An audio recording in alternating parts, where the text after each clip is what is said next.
Good morning dear students. Today we are going to discuss about crystal field theory. Okay?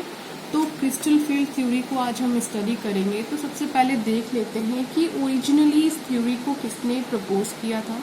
तो first time बेथे ने 1929 में इस theory को propose किया था। ओके, लेकिन इस थ्योरी को अप्लाई किया गया था स्लैब और पेनी के थ्रू। ओके, और ये नियर अबाउट 1932 की बात है। लेकिन इस थ्योरी से जुड़ा जो सबसे इम्पोर्टेंट नेम है वो है वैन विलेक का। ओके, क्यों? क्योंकि वैन विलेक ने ही मैग्नेटिक प्रॉपर्टीज को इस थ्योरी के थ्रू कनेक्ट किया था, या आप बोल सकते हो कि मैग्नेटिक प्रॉपर्टी को हम स्टडी कर सकते हैं CFT के थ्रू। ये इन्फॉर्मेशन फर्स्ट टाइम हमें वैन विलेक ने ही दी थी। ये भी नियर अबाउट 1932 की ही बात है। ओके, तो अब हम थोड़ा सा रिमाइंड करते हैं कि वैलेंस बॉन्ड थ्योरी में हमने क्या पढ़ा था। तो बच्चों, वैलेंस बॉन्ड थ्योरी में हमने ये स्टडी किया था जो हमारा सेंट्रल मेटल एटम होता है और जो लिगेंड होता है, इन दोनों के बीच में कोऑर्डिनेट बॉन्ड होता है। ओके, ये चीज़ हमने स्टडी करी थी वैलेंस बॉन्ड थ्योरी में। ठीक है, लेकिन अगर आप क्रिस्टल फील्ड थ्योरी में आते हो तो crystal field theory coordinate bond को एक्सेप्ट करती ही नहीं। ठीक है, तो CFT के अकॉर्डिंग जो हमारा सेंट्रल मेटल एटम होता है और जो हमारा लिगेंड होता है, इनके बीच में जो बॉन्ड बनता है ये प्योर आयोनिक बॉन्ड होता है। ओके, ऐसा CFT बोल रही है। ठीक है, इसके अलावा जो CFT है यानी क्रिस्टल फील्ड थ्योरी है, ये d ऑर्बिटल्स के स्प्लिटिंग की बात करती है। किसके स्प्लिटिंग की बात करती है? d ऑर्बिटल के स्प्लिटिंग की बात करती है, जबकि s और p ऑर्बिटल से इसका कोई लेना देना नहीं। ठीक है, नेक्स्ट हम आ जा रहे हैं। जो CFT है यानी क्रिस्टल फील्ड थ्योरी है, ये मैग्नेटिक मूवमेंट की एग्जैक्ट वैल्यू देती है। मैग्नेटिक मूवमेंट की एग्जैक्ट वैल्यू देती है। ठीक है, ये एक खास पॉइंट है। लेकिन हाइब्रिडाइजेशन के बारे में ये थ्योरी कुछ भी नहीं कहती। ठीक है, तो हाइब्रिडाइजेशन की कोई इंफॉर्मेशन हमें इस थ्योरी के थ्रू नहीं मिलती, लेकिन वैलेंस बॉन्ड थ्योरी के थ्रू हमें मिलती थी। ओके, नेक्स्ट हम बात करते हैं कि क्या इंपॉर्टेंट पोस्टुलेट्स हैं जो क्रिस्टल फील्ड थ्योरी से रिलेटेड है। ओके, तो सबसे पहला तो आप जानते ही हो कि हमारा जो सेंट्रल मेटल एटम है ये चारों तरफ से किससे घिरा हुआ होता है? लिगेंड से घिरा हुआ होता है। ये तो एक बेसिक सी बात है। अब लिगेंड के बारे में आप जानते हो कि लिगेंड्स क्या होते हैं? ये नेगेटिव चार्ज आयन होते हैं। ठीक है, ठीक है, नेगेटिव चार्ज आयन हो सकते हैं, या फिर कोई ऐसा न्यूट्रल मॉलिक्यूल भी हो सकता है। कोई ऐसा न्यूट्रल मॉलिक्यूल भी लिगेंड की तरह काम कर सकता है जिसके पास लोन पेयर इलेक्ट्रॉन प्रेजेंट हो, लाइक आपका H2O, और negative charge like Cn negative, OH negative, ये सब क्या है? लिगेंड है। ठीक, नेक्स्ट हम बात करते हैं यहाँ पर जो हमारा मेटल आयन है यानी सेंट्रल मेटल आयन है वो, और साथ में हमारा ligand. Okay, central metal atom and ligand both are act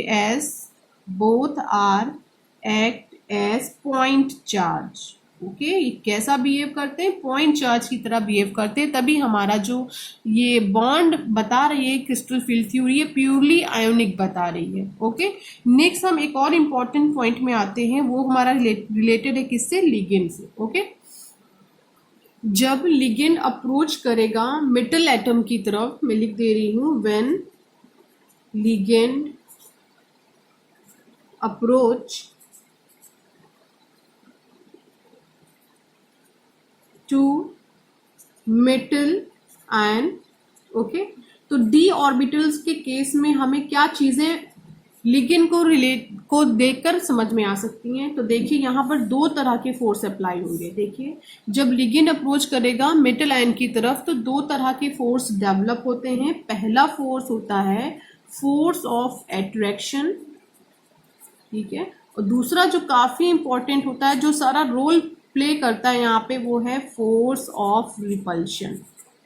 okay, तो अब क्वेश्चन अराइज होता है कि फोर्स ऑफ अट्रैक्शन और फोर्स ऑफ रिपल्शन किसके बीच में लगता है। तो ठीक है, जो फोर्स ऑफ अट्रैक्शन है ये positive charge of central metal atom and negative charge of ligand. इन दोनों के बीच में फोर्स ऑफ अट्रैक्शन लगता है, लेकिन फोर्स ऑफ रिपल्शन कहां पर लगता है? Electron of central metal atom and lone pair electron of ligand.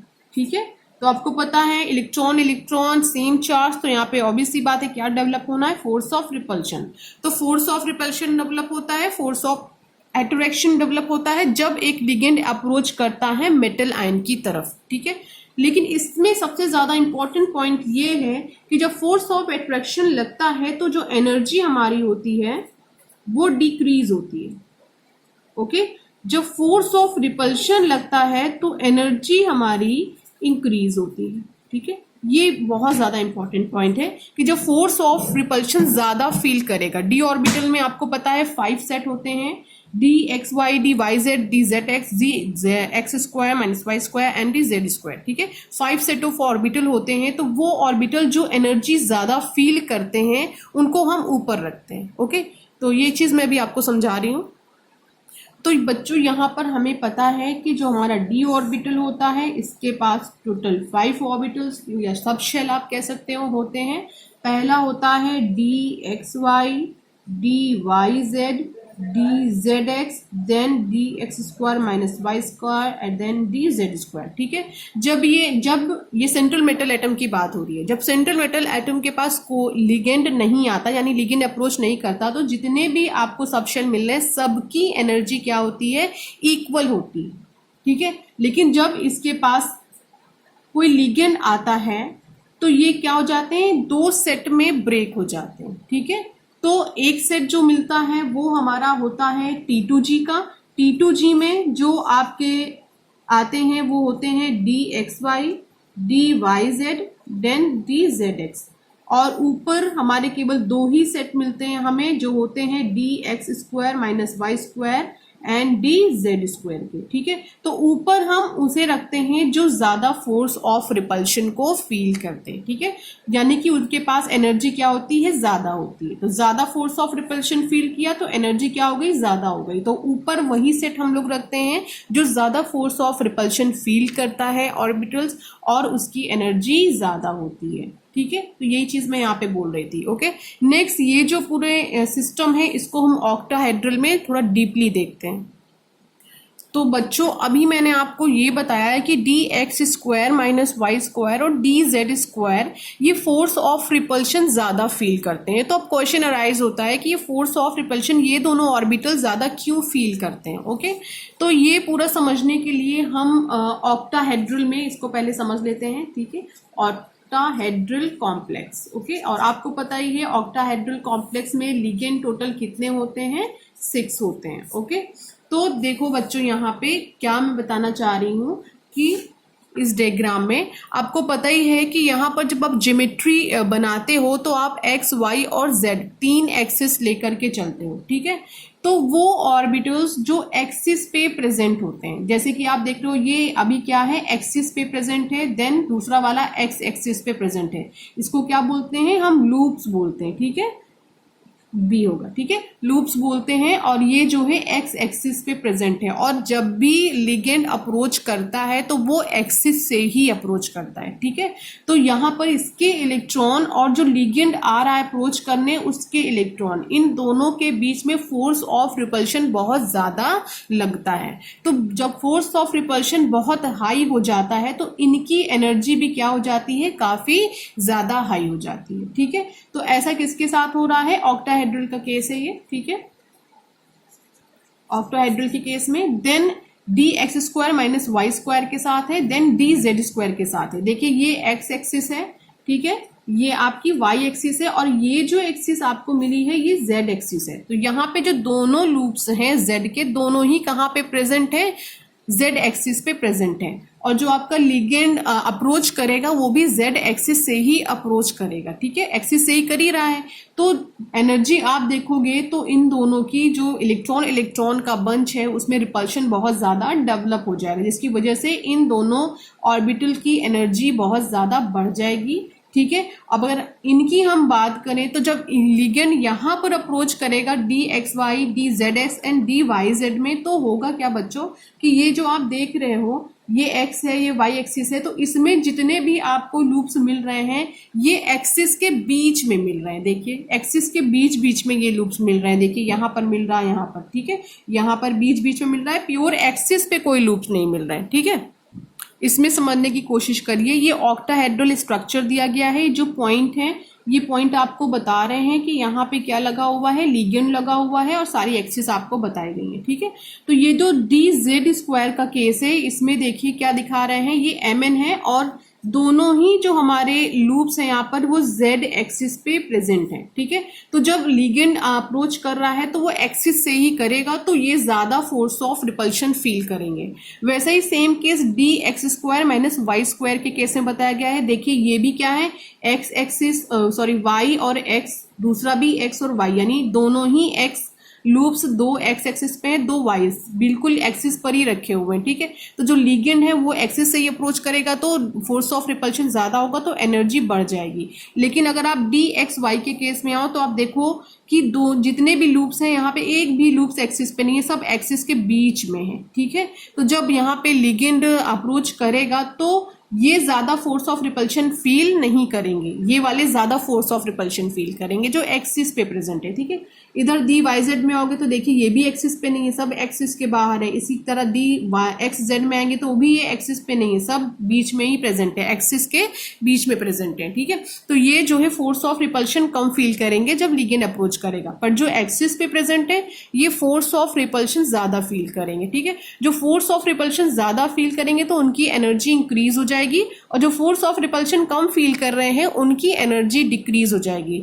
इस तरह जो हमारा पूरा ऐसा ऑर्बिटल d ऑर्बिटल था जिसमें सारे सबशेल की सेम एनर्जी थी, वो दो सेट में ब्रेक कर जाएगी। एक हाई की एनर्जी थोड़ा बढ़ी हुई होगी और एक की एनर्जी थोड़ा घटी हुई होगी। तो जिसकी एनर्जी बढ़ी हुई होगी उसको हम ऊपर रखेंगे, जिसकी घटी हुई होगी उसको हम नीचे रखेंगे। इस तरह हमें दो सेट टोटल मिल जाएंगे। ओके, तो बच्चों यहाँ पर जो d ऑर्बिटल मिल रहा है तो ये d ऑर्बिटल जो है ये फ्री मेटल आयन का है, अभी लिगेंड ने अप्रोच नहीं किया है। तो ठीक है, ये कैसा ऑर्बिटल है, d orbital in free metal ion. Okay, अभी लिगेंड ने अप्रोच नहीं किया है। जब लिगेंड अप्रोच करता है तो एवरेज एनर्जी जो इन d ऑर्बिटल्स की वो इंक्रीज हो जाती है, तो ये इंक्रीज करके आपको दिखाया गया है।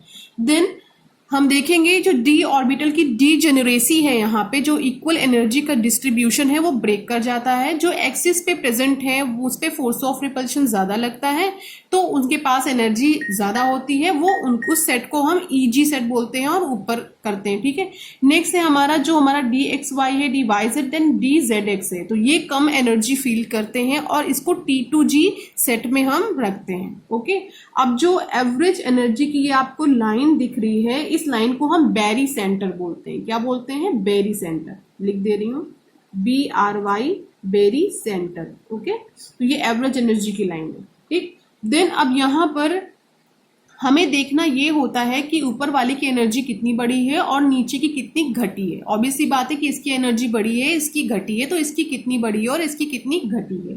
ठीक है, तो जो इसकी एनर्जी है वो बढ़ती है हमारी, प्लस पे लगा रहे हैं 0.6। ओके, और जो नीचे वाले हमारे ऑर्बिटल्स हैं इनकी एनर्जी घटी है -0.4। ओके, और ये जो आपको यहां से लेकर के यहां तक का डिफरेंस मिल रहा है, इस डिफरेंस को हम क्रिस्टल फील्ड एनर्जी या एनर्जी गैप डेल्टा जीरो से डिनोट करते हैं। डेल्टा तो आप जानते ही हो एनर्जी गैप है, और जीरो ये किसके लिए हमने लगा रखा है, जिसको जीरो नहीं आप एक्चुअल में ओ बोलना चाहिए, ये ऑक्टाहेड्रल कॉम्प्लेक्स के लिए। ठीक है, अगर टेट्राहेड्रल कॉम्प्लेक्स की बात होगी तो ये टी लग जाएगा। ओके, तो ये क्या है, डेल्टा ऑक्टाहेड्रल कॉम्प्लेक्स के लिए है। तो ये क्या है, आपका एनर्जी गैप है और यही आपका है क्रिस्टल फील्ड स्प्लिटिंग एनर्जी। अगर आप इसको 10 पार्ट में डिवाइड करके देखोगे इस एनर्जी को, तो ये क्या कहलाता है, 10dq कहलाता है। ठीक है, यानी डेल्टा ओ को अगर आप 10 पार्ट में डिवाइड करो इस एनर्जी गैप को, यानी क्रिस्टल फील्ड स्प्लिटिंग एनर्जी को अगर आप 10 पार्ट में डिवाइड करो तो अब इसको आप क्या नाम देते हो, 10dq का नाम देते हो। ओके।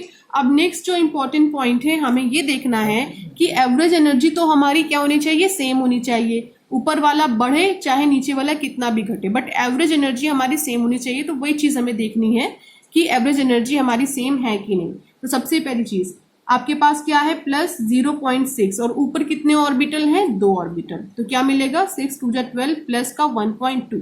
नेक्स्ट हम नीचे आते हैं, माइनस का 0.4 और नीचे कितने ऑर्बिटल हैं, 3, 1 2 3 into 3 is equal to minus का 1.2।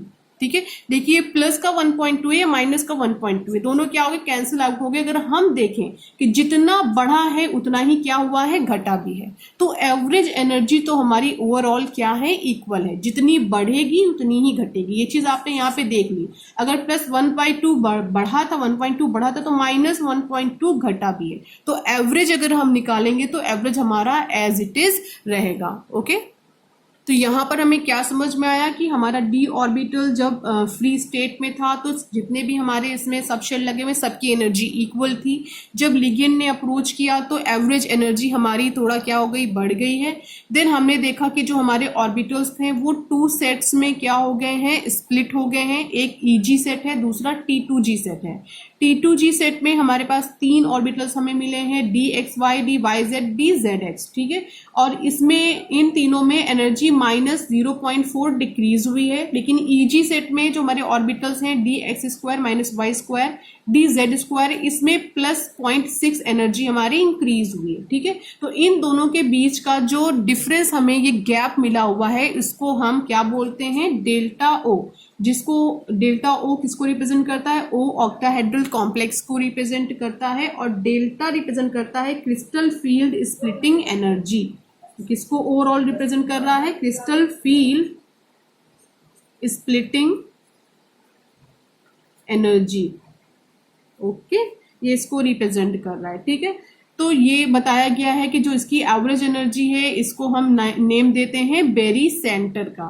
तो जितनी एनर्जी बढ़ी है उतनी ही एनर्जी हमारी घटनी चाहिए। तो ओवरऑल अगर हम देखें तो एवरेज एनर्जी हमारी क्या होगी, एक इक्वल होगी। जो पहले थी वही बाद में होगी, यानी कांस्टेंट होगी। ठीक है, अब क्वेश्चन आता है डेल्टा जी जीरो यानी क्रिस्टल जीरो यानी ओ जो है क्रिस्टल फील्ड स्प्लिटिंग एनर्जी है, तो ये किस बात पर डिपेंड करती है। तो ये इस जो मैग्नीट्यूड है, लिख दे रही हूं, magnitude of delta O is depend upon types of ligand. ये काफी इंपॉर्टेंट पॉइंट है। ठीक है, तो मैग्नीट्यूड होगा डेल्टा ओ का, वो लिगेंड के टाइप्स पे डिपेंड करता है। क्यों, कैसे डिपेंड करता है ये देखिए। अगर आपके पास स्ट्रॉन्ग फील्ड लिगेंड है, ठीक है, कैसा लिगेंड है, स्ट्रॉन्ग फील्ड लिगेंड है, लाइक आप NH3 ले लो, CN नेगेटिव ले लो, तो जो ये गैप आपको दिख रहा है, ये वाला एनर्जी गैप, ये क्या होगा, ज्यादा होगा। ठीक है, तो मोर स्प्लिटिंग क्या होगी, ज्यादा होगी। और डेल्टा ओ की वैल्यू क्या होगी, हमें ज्यादा मिलेगी। तो high value of delta O is obtain. ठीक है, एक ये कॉन्सेप्ट होगा स्ट्रॉन्ग फील्ड लिगेंड के साथ। देन अगर हमारा वीक फील्ड लिगेंड है, ठीक है, लाइक यहां पर आप ले सकते हो वाटर को एज एन एग्जाम्पल, तो यहां पे स्प्लिटिंग क्या होगी, लेस होगी, काफी कम स्प्लिटिंग आपको देखने को मिलेगी। स्प्लिटिंग मतलब ये जो गैप आपको दिख रहा है इन दोनों सेट के बीच में, वो काफी कम होगा। अगर स्ट्रॉन्ग है तो ये गैप काफी ज्यादा होगा। ओके, तो हमें जो वैल्यू है, low value of delta O is obtain, तो डेल्टा ओ की वैल्यू हमें क्या मिलेगी, काफी कम मिलेगी। यानी क्रिस्टल फील्ड स्प्लिटिंग एनर्जी आपके स्ट्रॉन्ग फील्ड लिगेंड के केस में ज्यादा मिलेगी क्योंकि स्प्लिटिंग काफी ज्यादा होगी।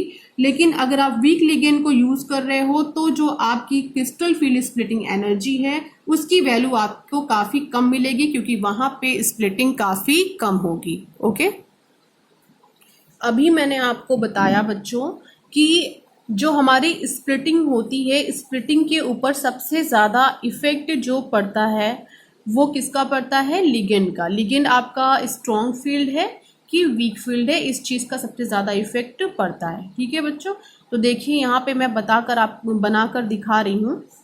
अगर सपोज करें कि यहाँ पर जो हमारा लिगेंड प्रेजेंट हुआ है वो कैसा है, स्ट्रॉन्ग फील्ड लिगेंड है। ठीक है, कैसा है, स्ट्रॉन्ग फील्ड लिगेंड है, ठीक है। एग्जाम्पल देखते हैं, ले लेते हैं NH3 सपोज करते हैं, ठीक है। और यहाँ पर जो हमारा लिगेंड लगा हुआ है वो कैसा है, वीक फील्ड लिगेंड है, ओके, ठीक। ये यहाँ पे हमने क्या लगा दिया है, weak field ligand, okay. Example ले रहे हैं यहाँ पे H2O का, ठीक है। तो देखोगे यहाँ पर जो एनर्जी गैप है वो ज़्यादा है और यहाँ पर एनर्जी गैप जो है काफ़ी कम है, यानी कि ये देखिए यहाँ से लेकर यहाँ तक डेल्टा ओ की वैल्यू हमें ज़्यादा मिलेगी, लेकिन यहाँ से आप देखोगे वीक फील्ड के केस में तो डेल्टा ओ की वैल्यू आपको काफ़ी कम मिलेगी। ये अभी हम ऑक्टाहेड्रल के केस में ही चल रहे हैं, ओके, ठीक। ये हाँ सेट जो है हमारा वो T2G सेट है, इधर भी ये T2G सेट है, ये EG सेट है, ये EG सेट है, ओके। और हमें पता है नेम क्या है, DXY, DYZ, DZX, dx square minus Y square dz square. और स्प्लिट होने के बाद जो एनर्जी जिसकी ज़्यादा है, जिस EG सेट की एनर्जी लेवल ज़्यादा है, तो यहाँ पे कौन कौन से ऑर्बिटल हैं, dx square minus Y square dz square. Same case यहाँ पर भी है, dx square minus Y square then dz square. और नीचे जो हमारे थे dxy, dyz, dzx then dxy, dyz then dzx, okay, कुछ ऐसा कॉन्सेप्ट था। तो ये जो एनर्जी गैप है वीक फील्ड लिगेंड के केस में हमें कम मिलेगा, यानी स्प्लिटिंग हमारी कम होगी, लेकिन स्ट्रॉन्ग फील्ड लिगेंड अगर आपने लगाया है तो क्रिस्टल फील्ड स्प्लिटिंग एनर्जी काफ़ी ज़्यादा होगी, ठीक है। अब क्रिस्टल फील्ड स्प्लिटिंग जो हमारी होती है, यानी CFT थ्योरी हमें लो स्पिन और हाई स्पिन कॉम्प्लेक्स के बारे में इंफॉर्मेशन देती है। अब इसी को आप देखोगे तो आपको समझ में आएगा कि कैसे लो स्पिन और हाई स्पिन की इंफॉर्मेशन आपको क्रिस्टल फील्ड थ्योरी के थ्रू मिलती है। तो फर्स्ट पॉइंट मैं लिख रही हूं, if delta O is less than pairing energy, P actually क्या है, pairing energy, fourth electron will enter EG, thus we get high spin complex, okay, high spin complex, ठीक है। देन हम बात करते हैं next, if delta O is greater than pairing energy, fourth electron will, और ये कब तक चलेगा, up to D6 enter T2G, thus we get low spin complex, okay, या कॉम्प्लेक्सेस कर देते हैं, ओके। चलो बच्चों इसको समझ लेते हैं कि ये मैम ने क्या लिखा। देखिए आप जब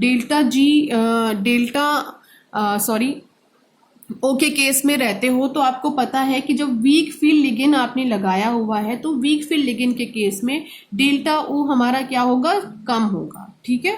किससे कंपेयर करेंगे, अगर पेयरिंग एनर्जी से कंपेयर करेंगे तो। और यहाँ के केस में अगर हम स्ट्रॉन्ग फील्ड लिगेंड लगा रखा है अगर सेंट्रल मेटल एटम के साथ में, तो ये जो हमारी वैल्यू है डेल्टा ओ की, वो यानी क्रिस्टल फील्ड स्प्लिटिंग एनर्जी हमारी ज्यादा होगी as compare to pairing energy, ठीक है। ये कब कब का केस है, जब हमारे पास स्ट्रॉन्ग फील्ड लिगेंड हो सेंट्रल मेटल एटम से अटैच हो, या फिर week field ligand central metal से अटैच हो, तो ये सिचुएशन हमें मिलती है, ओके। यानी बच्चों जब हमारी पेयरिंग एनर्जी ज्यादा हो जाए as compare to crystal field splitting energy, देखिए यहाँ पे पेयरिंग एनर्जी हमारी ज्यादा हो जाए as compare to crystal field splitting energy, जो चौथा इलेक्ट्रॉन होता है वो EG सेट में एंटर करता है, ना कि T2G सेट में। यानी कि जब आप वीक फील्ड लिगेंड लगाते हो, लिख दे रही हूं, जब आप वीक फील्ड लिगेंड यूज करते हो, यानी सेंट्रल मेटल एटम के साथ वीक फील्ड लिगेंड प्रेजेंट होता है बच्चों, तो आपकी ये वाली जो एनर्जी है यानी क्रिस्टल फील्ड स्प्लिटिंग एनर्जी कम होती है और पेयरिंग एनर्जी ज्यादा होती है, ठीक है। तो क्रिस्टल फील्ड स्प्लिटिंग एनर्जी कम और पेयरिंग एनर्जी ज्यादा होने की वजह से जो आपका चौथा इलेक्ट्रॉन है वो एंटर करता है किसमें, ईजी सेट में, वो पेयर यहाँ के इलेक्ट्रॉन्स को नहीं करता। ठीक है, ये एकदम सीधा सा कॉन्सेप्ट है। लेकिन अगर आप स्ट्रॉन्ग फील्ड आप अगर लगा दोगे तो चौथा इलेक्ट्रॉन है वो क्या करेगा, ईजी सेट में एंटर करने के बजाय इसी को यानी T2G के जो इलेक्ट्रॉन है उनको पेयर करना स्टार्ट कर देगा। ठीक है, इसको आप ऐसे समझिए। इसको समझने के लिए हम डी सीरीज के एलिमेंट ले रहे हैं। ठीक है, स्कैंडियम को और सबको हमने किसमें लिया है, +2 ऑक्सीडेशन स्टेट पे लिया हुआ है। तो स्कैंडियम में डी ऑर्बिटल में 1 इलेक्ट्रॉन होगा, टाइटेनियम के 2 होगा, वेनेडियम 3 होगा, क्रोमियम 4 होगा, ऐसे करके जिंक तक डी में 10 इलेक्ट्रॉन्स होंगे। ठीक है, तो अगर आप इस इलेक्ट्रॉन की बात करो, इसकी बात करो, इसकी बात करो, तो वेनेडियम तक कोई प्रॉब्लम नहीं होती है। ठीक है, अगर आप इसमें बात करोगे स्कैंडियम का, तो स्कैंडियम का 1 इलेक्ट्रॉन अगर वीक फील्ड लिगेंड लगा हुआ है तब भी यहाँ फिल होगा, अगर स्ट्रॉन्ग फील्ड लिगेंड लगा हुआ है तब भी यहाँ फिल होगा। ठीक है, कोई इफेक्ट नहीं पड़ेगा। अगर आप टाइटेनियम की बात करोगे, टाइटेनियम के डी में कितने इलेक्ट्रॉन्स हैं, 2 इलेक्ट्रॉन्स हैं, तो इसका दूसरा इलेक्ट्रॉन यहाँ होगा और यहाँ होगा, कोई फर्क नहीं होगा। यानी D2 के केस में भी, कॉन्फ़िगरेशन के केस में भी दोनों क्या होंगे, सिमिलर होंगे। D3 के केस में भी दोनों क्या होंगे, सिमिलर होंगे। यानी कि यहाँ पे इस टाइम लिगेंड का कोई इफेक्ट नहीं पड़ रहा है। ठीक, तो यहाँ पर 1 इलेक्ट्रॉन होगा, 1 इलेक्ट्रॉन यहाँ पर होगा। लेकिन जब आप चौथे इलेक्ट्रॉन की बात करोगे, जो बातें यहाँ पे करी गई हैं, ठीक है, जब आप चौथे इलेक्ट्रॉन पे आओगे तो आप पढ़ो, जब वीक फील्ड लिगेंड लगा है तो जो चौथा इलेक्ट्रॉन है वो एंटर कहाँ करेगा, ईजी में। ईजी ऊपर है, यहाँ पर एंटर करेगा। ठीक है, thus we get high spin complex. तो इस तरह हमें हाई स्पिन कॉम्प्लेक्स मिलेगा। ठीक है, किसकी प्रेजेंस में ये काम हुआ है, वीक फील्ड लिगेंड की प्रेजेंस में। लेकिन अगर आपके पास वीक फील्ड लिगेंड नहीं है, स्ट्रॉन्ग फील्ड लिगेंड प्रेजेंट है, तो जो आपका चौथा इलेक्ट्रॉन है वो एंटर किसमें करेगा, T2G में। यानी कि चौथा वाला T2G के 1 इलेक्ट्रॉन को क्या कर देगा, पेयर कर देगा, यहां नहीं जाएगा। ठीक है, जब ये सारे पेयर हो जाएंगे तो 7वां इलेक्ट्रॉन यहाँ जाएगा। भाई चौथे ने पेयर कर दिया, 5वां इसको करेगा, 6वां इसको पेयर करेगा, तब 7वां यहाँ पे जाएगा इलेक्ट्रॉन। ओके, तो 7th इलेक्ट्रॉन की एंट्री Eg ऑर्बिटल में होगी, इसलिए लिखा हुआ है अप टू D6, यानी D6 तक तो ये T2G में ही प्रेजेंट रहेंगे। तो इस तरह का जो आपको स्पिन मिलेगा, जो स्ट्रॉन्ग फील्ड लिगेंड की वजह से मिलेगा, वो लो स्पिन कॉम्प्लेक्स कहलाएगा। लो स्पिन क्यों कहलाएगा, क्योंकि जो आप इसकी देख रहे हो क्रिस्टल फील्ड स्प्लिटिंग एनर्जी ये ज्यादा हो गई है, बट पेयरिंग एनर्जी कम हो गई है। जब पेयरिंग एनर्जी कम हो गई है तो इलेक्ट्रॉन एक दूसरे को पेयर बहुत आसानी से करेंगे। ओके, तो ये इस पूरी लाइन का कॉन्सेप्ट है। क्लियर? तो अब आप समझ लोगे कि अगर D4 पे आप हो तो ये हाई स्पिन कॉम्प्लेक्स है। Mn5 भी वीक फील्ड लिगेंड के केस में हाई स्पिन कॉम्प्लेक्स होगा। ठीक है, लेकिन अगर आप बात करोगे कि अगर क्रोमियम है +2 ऑक्सीडेशन स्टेट में है और इसके साथ कोई स्ट्रॉन्ग फील्ड लिगेंड जुड़ा हुआ है, तो ये लो स्पिन कॉम्प्लेक्स की तरह बिहेव करेगा, यानी लो स्पिन कॉम्प्लेक्स कहलाएगा। ओके, तो इस तरह से बच्चों हमें क्रिस्टल फील्ड थ्योरी की हेल्प से ये आसानी से हम फाइंड कर सकते हैं कि जो हमारा कॉम्प्लेक्स है वो हाई स्पिन कॉम्प्लेक्स होगा कि लो स्पिन कॉम्प्लेक्स होगा। अगर हाई स्पिन कॉम्प्लेक्स है यानी कि वीक फील्ड लिगेंड लगा हुआ है, तो ये वीक फील्ड लिगेंड जो है पेयरिंग नहीं होने देगा। ठीक है, पेयरिंग नहीं होने देगा तो पहले एक अनपेयर इलेक्ट्रॉन T2G सेट में आएंगे, फिर अनपेयर इलेक्ट्रॉन Eg में आएंगे। जब ये पूरा फिल हो जाएगा तब फिर से यहाँ पे पेयरिंग स्टार्ट होगी, यानी 6वें इलेक्ट्रॉन से यहाँ पे पेयरिंग स्टार्ट होगी। ओके, अगर आपका स्ट्रॉन्ग फील्ड लिगेंड लगा हुआ है तो स्ट्रॉन्ग फील्ड लिगेंड की प्रेजेंस में इलेक्ट्रॉन Eg सेट में नहीं जाएंगे, T2G को ही पहले पेयर अप करेंगे। ओके, तो बच्चों अब आप अपनी एनसीईआरटी बुक में यहां से लेकर के यहां तक थोड़ा अच्छे से पढ़ोगे ध्यान से, तो अभी मैंने क्या समझाया है आपको ये आसानी से क्लियर हो जाएगा। ओके, तो इस तरह हमें क्रिस्टल फील्ड थ्योरी की हेल्प से लो स्पिन और हाई स्पिन की इंफॉर्मेशन मिल जाती है। ठीक है, देन अगर हम बात करें मैग्नेटिक नेचर की, तो मैग्नेटिक नेचर की इंफॉर्मेशन हमें कैसे मिलेगी। अगर यहाँ पर हम एग्जाम्पल ले लें इसका, यानी Fe डाई पॉजिटिव, इसका कॉन्फ़िगरेशन क्या होगा, D6 है। ओके, तो इसके जो देख रहे हो आप, इसके आउटर शेल में D में कितने इलेक्ट्रॉन है, 6 इलेक्ट्रॉन है। तो अगर Fe के साथ वीक फील्ड लिगेंड जुड़ा हुआ है तो पहले 1 इलेक्ट्रॉन यहाँ फिल होगा, फिर एक यहाँ, फिर एक यहाँ, 3 हो गए, 4 5, उसके बाद एक आके यहाँ पे क्या करेगा, पेयर करेगा। लेकिन अगर आप स्ट्रॉन्ग फील्ड लिगेंड के केस में आओगे तो अगर जैसे Fe के साथ स्ट्रॉन्ग फील्ड लिगेंड यानी NH3 जुड़ा हुआ है तो पहले 1 इलेक्ट्रॉन, फिर 2 इलेक्ट्रॉन, फिर 3 इलेक्ट्रॉन, फिर ये चौथा, फिर 5वां, ये 6वां इलेक्ट्रॉन। ठीक है, तो जब Fe के साथ वीक फील्ड लिगेंड जुड़ा हुआ है तो ये यहाँ पे देखोगे आपको अनपेयर इलेक्ट्रॉन्स मिल रहे हैं, तो ये कैसा बिहेव करेगा, पैरामैग्नेटिक बिहेवियर शो करेगा। लेकिन अगर स्ट्रॉन्ग फील्ड लिगेंड लगा हुआ है तो आप देखोगे आपको एक भी अनपेयर इलेक्ट्रॉन नहीं मिल रहे हैं, तो ये कैसा शो करेगा, डायमैग्नेटिक बिहेवियर को शो करेगा। तो ये जो पूरी प्रॉपर्टीज हैं ये कहीं ना कहीं जो आपकी CFT में रिलेटेड लो स्पिन और हाई स्पिन है, साथ में मैग्नेटिक नेचर है, ये डिपेंड किस पे कर रहा है कि आपने जो लिगेंड लिया हुआ है वो वीक फील्ड है या स्ट्रॉन्ग फील्ड है। ओके, तो अभी तक तो हम लोगों ने ऑक्टाहेड्रल का ही केस लिया हुआ था, अब हम टेट्राहेड्रल में भी इसको समझ लेते हैं। ठीक है, तो टेट्राहेड्रल का हम केस लेंगे तो आपको पता है टेट्राहेड्रल के केस में टोटल कितने लिगेंड्स होते हैं, तो यहाँ पे टोटल 4 लिगेंड से ही अप्रोच करते हैं। ओके, तो यहाँ पर भी आपको पता है कि d ऑर्बिटल है तो सेम प्रोसेस होगा, यहाँ पे टोटल 5 सब शेल होंगे, dxy, dyz, dzx, dx square minus Y square, dz square. Okay, तो ये 5 सब शेल हैं। ठीक है, अब जब लिगेंड यहाँ पे अप्रोच करेगा तो ये भी क्या करेगा, 2 सेट में ब्रेक करेगा। लेकिन यहाँ पर जो आपने ऑक्टाहेड्रल पढ़ा था उससे थोड़ा सा ये अपोजिट है, यहाँ पे जो एक्सिस पे प्रेजेंट होंगे वो ये तीनों प्रेजेंट होंगे, ये वाले। ठीक है, यानी कि आपका dxy, dyz, dzx ये तीनों कहाँ पे प्रेजेंट हैं, एक्सिस पर प्रेजेंट है। अब ये एक्सिस पर प्रेजेंट है तो ये फोर्स ऑफ रिपल्शन ज्यादा फील करेंगे। ठीक है, जब फोर्स ऑफ रिपल्शन ज्यादा फील करेंगे तो एनर्जी इनकी क्या होगी, ज्यादा होगी। तो टेट्राहेड्रल के केस में ये तीनों एनर्जी ज्यादा होने की वजह से ऊपर होते हैं, यानी dxy, dyz, dzx। ठीक है, ऑक्टाहेड्रल में आपने देखा था, देखिए इसका जस्ट अपोजिट है, ये कहाँ है, नीचे है।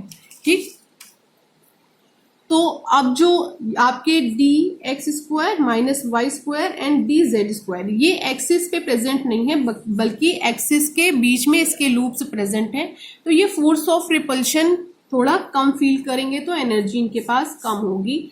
ठीक है, तो 2 एनर्जी सेट में ये भी क्या हुए हैं, डिवाइड हुए हैं। इसका जो हायर एनर्जी लेवल सेट है वो dxy है, dyz, dzx है, और जो लोअर एनर्जी लेवल सेट है वो dx square minus Y square and dz square है। ठीक है, तो ऊपर वाला जो हायर एनर्जी लेवल सेट है उसको हम T2G बोलते हैं, देन इसको हम EG बोलते हैं, और इनकी जो एवरेज एनर्जी होती है उसको हम वापस बेरी सेंटर का ही नेम देते हैं। ओके, तो ये वाला जो इनका जो बढ़ा हुआ एनर्जी लेवल होता है वो एक्चुअली बच्चों कितना होता है, पहले था 0.6 तो ये होगा प्लस का 0.4। ओके, और जो इनका एनर्जी डाउन हुआ है वो माइनस का 0.6 होगा। ओके, और इन दोनों का जो गैप है वो कहलाएगा डेल्टा टी टेट्राहेड्रल को रिप्रेजेंट करता है। ओके, अब यहाँ पर एक इम्पॉर्टेंट केस लगता है कि जो हमने यहाँ पे T2G और EG लिखा हुआ है ये ऑक्टाहेड्रल के केस में हम लोग लिखते हैं। ओके, देन इसको हम या तो स्क्वायर प्लेनर के केस में भी लिखते हैं, G वाला। ठीक है, लेकिन जब आप यहाँ पे टेट्राहेड्रल का केस लेते हो तो यहाँ पे जो सिमिट्री होती है, सिमिट्री इट मीन्स होती ही नहीं है। ऑक्टाहेड्रल और स्क्वायर प्लेनर दोनों में ही सिमिट्री प्रेजेंट होती है। ठीक है, सेंटर ऑफ सिमिट्री जिसको आप बोलते हो, सेंटर ऑफ सिमिट्री। ओके, ये होती है। लेकिन अगर आप यहाँ पर आ जाओ टेट्राहेड्रल के केस में तो सेंटर ऑफ सिमेट्री का कोई कॉन्सेप्ट यहाँ पर है ही नहीं, तो ये जो G सफिक्स हमने लगा रखा है ये हम यहाँ पे नहीं लगाते, इसको T2 ही बोलते हैं, इसको E ही बोलते हैं। ठीक है, तो ये एक चीज आप याद रखिएगा। देन हम देखते हैं कि एवरेज एनर्जी जो है हमारी वो इक्वल है कि नहीं। ठीक है, तो यहाँ पे आप देख रहे हो +4 एनर्जी हमारी 0.4 बढ़ रही है, और टोटल कितने सेट गए हैं ऊपर, 3, यानी 4 1.2 प्लस के साथ, देन -0.6 इंटू 2 ऑर्बिटल -1.2, तो क्या है, प्लस का हमारा 1.2 इंक्रीज हुआ है और -1.2 हमारा डिक्रीज हुआ है। तो ओवरऑल हम देखिए तो एवरेज हमारी एनर्जी जो है वो इक्वल बनी हुई है। ओके, तो दूसरा जो इम्पोर्टेंट केस है जो CFT के थ्रू हम सॉर्ट आउट करते हैं वो है कलर का। आपको पता ही है कि डी ब्लॉक के जो एलिमेंट है वो ऑलमोस्ट सभी कैसे होते हैं, कलरफुल होते हैं। और उस टाइम भी हमने CFT के बारे में यानी DD ट्रांजिशन के बारे में स्टडी किया था। तो यहाँ पर देख लेते हैं, when the visible light fall on the coordination compound, electron from lower energy level get promoted to higher energy level due to the absorption of a characteristics wavelength. Okay, हमें पता है कि जब लाइट हम फॉल करते हैं किसी भी कोऑर्डिनेशन कंपाउंड के ऊपर, जो इलेक्ट्रॉन्स प्रेजेंट होते हैं इनकी लोअर एनर्जी लेवल में, वो एक्साइटेड हो जाते हैं, हायर एनर्जी लेवल की तरफ जंप कर जाते हैं। तो ये यहाँ पे कुछ ना कुछ वेवलेंथ की लाइट जो इनके ऊपर हमने फॉल करी थी उसको एब्जॉर्ब करते हैं। ठीक है, तो ये कितना एब्जॉर्ब करते हैं उस लाइट को, ये इस बात पर डिपेंड करता है कि जो एनर्जी डिफरेंस है दोनों लेवल्स यानी T2G और EG के बीच में जो एनर्जी डिफरेंस है वो कितना है। ठीक है, जितना एनर्जी डिफरेंस होता है उसी के अकॉर्डिंग वो लाइट को एब्जॉर्ब करते हैं और जंप कर जाते हैं हायर एनर्जी लेवल पे। बाकी जो हमारी रेस्ट लाइट होती है उसको वो क्या करते हैं, ट्रांसमिट कर देते हैं। तो ये जो ट्रांसमिटेड लाइट होती है ये जो है कॉम्प्लीमेंट्री होती है एब्जॉर्ब लाइट की। ठीक है, तो जो हमें कलर दिखाई पड़ता है ये भी हमें कॉम्प्लीमेंट्री कलर दिखाई पड़ता है। ओके, इसको हम एग्जाम्पल के थ्रू पढ़ते हैं। तो हमारे पास एग्जाम्पल है TiH2O, okay, the power 6 then tri positive. ये जो हमारा कॉम्प्लेक्स कंपाउंड है ये किस कलर का है, वॉयलेट कलर का है। ओके, और ये ऑक्टाहेड्रल कॉम्प्लेक्स है, बिल्कुल समझ में आ गया हमें 6 देखकर। ठीक है, ये ऑक्टाहेड्रल कॉम्प्लेक्स है। और अगर हम ग्राउंड स्टेट में बात करें तो ग्राउंड स्टेट में जो इसका इलेक्ट्रॉन होते हैं d ऑर्बिटल्स में, Ti ट्राई पॉजिटिव के वो होते हैं 3d1। ओके, तो ये जो 3d1 है आपको समझ में आ गया होगा कि ऑक्टाहेड्रल है, तो कुछ ऐसी ही इसकी ज्योमेट्री होगी जैसे अभी हम बनाते आ रहे हैं इतनी देर से। ठीक है, ऊपर कौन से वाले होंगे, आपका EG सेट होगा, dx² माइनस y² dz², और जो नीचे लोअर एनर्जी लेवल वाले हैं वो आपके 3 ऑर्बिटल्स होंगे, dxy dyz dzx, और ये कौन सा सेट होगा, T2G। तो जो ग्राउंड स्टेट में Ti ट्राई पॉजिटिव है इसका जो इलेक्ट्रॉन है वो T2G सेट में प्रेजेंट है, यानी यहाँ पर प्रेजेंट है। ओके, आप जब इसके ऊपर लाइट फॉल करते हैं तो ये क्या करता है, उसको एब्जॉर्ब करता है। और ये लोअर एनर्जी, जाहिर सी बात है, नीचे वाला क्या हमने बताया था, लोअर एनर्जी है, ऊपर वाला हायर एनर्जी सेट है। ठीक है, तो ये क्या करता है, ये वाला इलेक्ट्रॉन जंप कर जाता है लोअर एनर्जी लेवल से हायर एनर्जी लेवल पे, यानी ये इलेक्ट्रॉन यहाँ से हट के कहाँ पहुंच जाता है, यहाँ पे पहुंच जाता है। और कैसे पहुंच जाता है, जो विजिबल लाइट हमने इस पे फॉल कराई है, ओके, उसको एब्जॉर्ब करके। ठीक है, अब ये कितने वेवलेंथ की लाइट को एब्जॉर्ब कर रहा है ये किस बात पर डिपेंड करता है। तो ये किस वेवलेंथ की लाइट को एब्जॉर्ब कर रहा है, ये एनर्जी डिफरेंस के ऊपर डिपेंड करता है कि हायर एनर्जी और लोअर एनर्जी में एनर्जी का डिफरेंस क्या है, इस बात पे डिपेंड करता है। तो जितना डिफरेंस होगा ये उतना ही लाइट जो फॉल हुई है उसको ये एब्जॉर्ब करेगा, बाकी जो बची हुई होगी उसको क्या कर देगा, rest of the light is transmitted, बाकी बची हुई लाइट को क्या कर देगा, ट्रांसमिट कर देगा। ये जो ट्रांसमिटेड लाइट होगी ये इसका जो कलर होगा ये कॉम्प्लीमेंट्री होगा, जो कलर इसने एब्जॉर्ब किया होगा, जिस कलर की लाइट इसने एब्जॉर्ब करी होगी, जो ये ट्रांसमिट करेगा वो दोनों एक दूसरे के क्या होंगे, कॉम्प्लीमेंट्री होंगे। ठीक है, तो ये इसलिए बोलते हैं कि जो लाइट फॉल हुई है उसका कलर और जो हमें दिख रहा है वो दोनों एक दूसरे के कॉम्प्लीमेंट्री कलर होते हैं। जैसे कि मैंने भी बताया कि TiH2O किस कलर का है, यहाँ पर वॉयलेट कलर का है। ठीक है, तो जब ये लाइट को एब्जॉर्ब करेगा और ट्रांसमिट करेगा तो इसका कलर जो हमें दिखेगा वो दूसरा कलर होगा। ओके, ने जो लाइट यहाँ पे एब्जॉर्ब किया है, जो फॉल हुई है इसके ऊपर, वो कैसी है, ब्लू ग्रीन है। ओके, ठीक है, ब्लू ग्रीन कलर की है। और जो इसने ट्रांसमिट किया है, जो कलर हमें दिख रहा है वो कैसा है, वॉयलेट कलर हमें दिख रहा है। ओके, तो आप अपनी NCERT बुक उठा करके देखिएगा, ये एग्जाम्पल यहाँ पर दे रखा हुआ है, इसको अच्छे से एक बार आप पढ़ लीजिएगा, आपको समझ में आ जाएगा। If light correspond to the energy of blue green region absorb by the complex, it would consequently the complex appear violet in colour. क्यों, क्योंकि T2G लेवल से कहाँ पे पहुंच गया है इलेक्ट्रॉन, EG लेवल पर पहुंच गया है। ओके, तो एक और इम्पॉर्टेंट कॉन्सेप्ट है यहाँ पर, जो कलर का कॉन्सेप्ट है वो DD ट्रांजिशन के थ्रू हम लोग समझते हैं, लेकिन उसके अलावा भी एक बहुत इंपॉर्टेंट पॉइंट है जो हमें समझना होगा कि जो हमारा क्रिस्टल फील्ड स्प्लिटिंग है वो जो है लिगेंड की एब्सेंस में पॉसिबल नहीं है। ठीक है, अगर लिगेंड नहीं है तो जो हमारा कॉम्प्लेक्स है, कोऑर्डिनेशन कॉम्प्लेक्स है, वो हमें कैसा दिखेगा, कलरलेस दिखेगा। ठीक है, ये एक चीज आप अपने माइंड में बनाकर रखिएगा।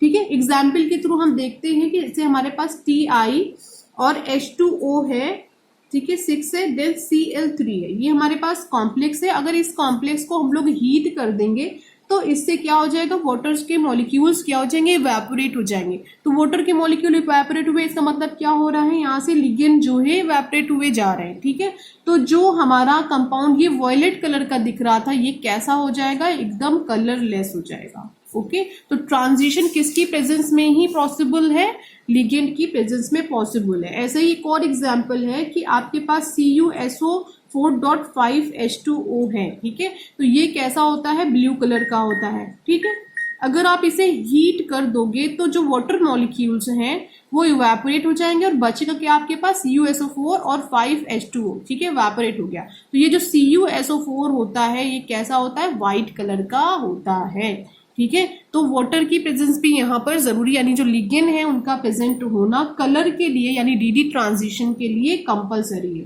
ओके, इसके बाद कुछ और इंपॉर्टेंट पॉइंट है, तो हमारे पास यहाँ पे एग्जाम्पल के थ्रू समझते हैं। हमारे पास NiH2O की पावर 6+2 है। ठीक है, ये एक कॉम्प्लेक्स कंपाउंड है। ठीक है, इस कॉम्प्लेक्स कंपाउंड को हम किस में डिसॉल्व कर दें, वाटर में डिसॉल्व कर दें, यानी एक्वस मीडियम में हम यहाँ पे बात करेंगे। ठीक है, और इसमें हम एक लिगेंड En, आप इसको जानते ही हो, एथेन 1,2-डायएमीन हमारा ये लिगेंड है। इसको एक पर्टिकुलर रेशियो में इस कंपाउंड में ऐड करते जाएंगे। तो जैसे जैसे लिगेंड इसमें ऐड होता जाएगा या नंबर ऑफ लिगेंड जैसे जैसे इंक्रीज होते जाएंगे, हम देखेंगे वैसे वैसे कलर हमारे कंपाउंड का क्या होता जाएगा, चेंज होता जाएगा। ठीक है, तो पहली रिएक्शन देख रहे हैं, हमारे पास क्या है, Na है, H2O है, 6 है, देन डाई पॉजिटिव किस मीडियम में है, एक्वस में, हमने वाटर में डिसॉल्व किया, देन हमने इसमें क्या डाला है, En। यहाँ पे इसका और इसका रेशियो कितना है, 1 है, तो हमें क्या कॉम्प्लेक्स मिलेगा, Na then H2O and En, ये दो हमें लिगेंड यहाँ पे मिल गए हैं। इसकी पावर क्या है, यहाँ पे 4 है, और यहाँ पे 2H2O हमारा क्या हो गया है, रिलीज हो गया है। तो इसका कलर अभी कैसा है, ब्लू कलर है। देन अब हम क्या करेंगे, यहाँ पे क्या ले रहे हैं, NiH2O की पावर 6, ठीक है, सॉरी इसको ही यहाँ पर उतार लेते हैं, H2O की power 4, then En, okay, di positive, और अब इसमें वापस हम En ऐड करना है। ठीक है, ये क्या है, एक्वस मीडियम में है, इस बार रेशियो हमारा क्या है, 1, और ये क्या है, 2। ओके, तो अब जो हमें कॉम्प्लेक्स मिलेगा वो होगा Na देन H2O 2 En की पावर 2 डाई पॉजिटिव, और यहाँ पे क्या रिलीज होगा, 2H2O रिलीज होगा। ठीक है, तो जो ये हमें कलर मिलेगा वो ब्लू/पर्पल टाइप का कुछ कलर होगा। ओके, लेकिन नेक्स्ट अगर हम देखें तो इस कॉम्प्लेक्स को यहाँ पर उतारते हैं। ठीक है, NiH2O की पावर 2 En की होल ट्वाइस डाई पॉजिटिव, और फिर हम इसमें En डाल रहे हैं, बट इस बार रेशियो ये 3 है, ये 1 है। ओके, तो हमें अब कंपाउंड क्या मिलेगा, NiEN3 die positive plus 2H2O। तो इसका कलर कैसा होगा, वॉयलेट कलर होगा। यानी जो कलर का सीधा सा कॉन्सेप्ट है ये किसके ऊपर डिपेंड करता है, लिगेंड के ऊपर डिपेंड करता है, इसके नेचर पे डिपेंड करता है, और इसकी प्रेजेंस और एब्सेंस पे डिपेंड करता है। Okay, thank you class.